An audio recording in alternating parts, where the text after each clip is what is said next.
ভাগের মধ্যে প্রবেশ করো। এই আন্তরাশা পাঁচশো তেরে মেতে তো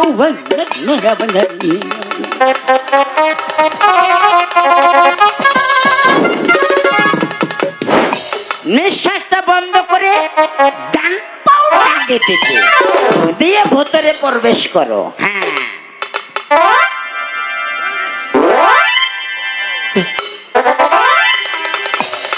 এই কুচার মাও পেতনি নাম তার ভূতনি নাই তার সাতনি কুচার পাতা দিয়ে পাও যত ইচ্ছা তত যাও।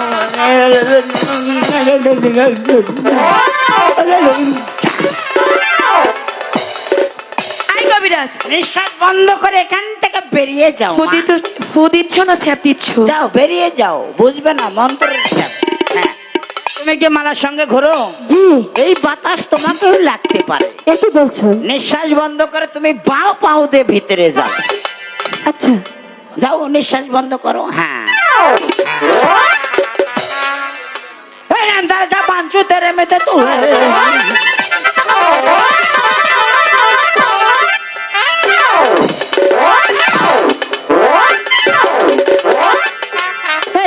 নিঃশ্বাস বন্ধ করে আমার কাছে এসো, এই দিকতে পারো। হ্যাঁ নিঃশ্বাস বন্ধ করে এদিকে এসো।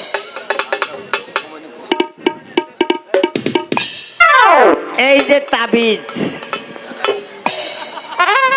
এই তাবিজ সকালে 6 ঘন্টা করে গলায় বাঁধে, বাকি সময়টা থাকবে ওটা লেফটিনের মধ্যে ঝুলাইয়া থাকবে।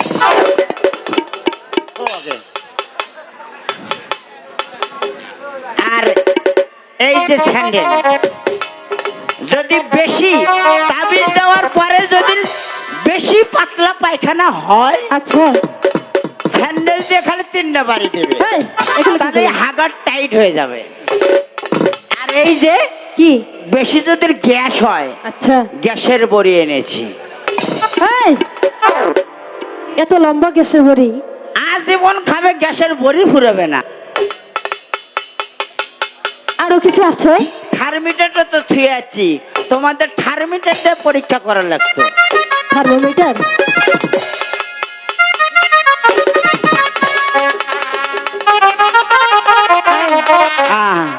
আমার কি রোগ হয়েছে ভাই, এটা বাড়ান। থার্মিটারটা তো নাই, তাতে বললামই নি। এতক্ষণ তাহলে কি করলে? এতক্ষণ ধারাধারি করলাম, বাইরের বলে তারাই দিলাম। 62,033 লক্ষ আপনার সাথে ভূত। তাহলে খালি গলায় গাওয়া ভালো। ভূত আসছিল আপনার সঙ্গে, বুঝছেন? আমার সঙ্গে কথা করছেন না, ভূতের সঙ্গে কথা করছেন। আচ্ছা পাঁচুতের এমনিতে তো মারবো। কেরমতালি কবরস্থ ভূত এসেছে, বিদায় করলাম ওকে। এতক্ষণ কি করলেন? এতক্ষণ ধারা ধরে দিলাম। কিসের? সেই রোগ হয়েছে তোমার। কি রোগ? কিন্তু আমি তো থার্মিটার টানি নাই।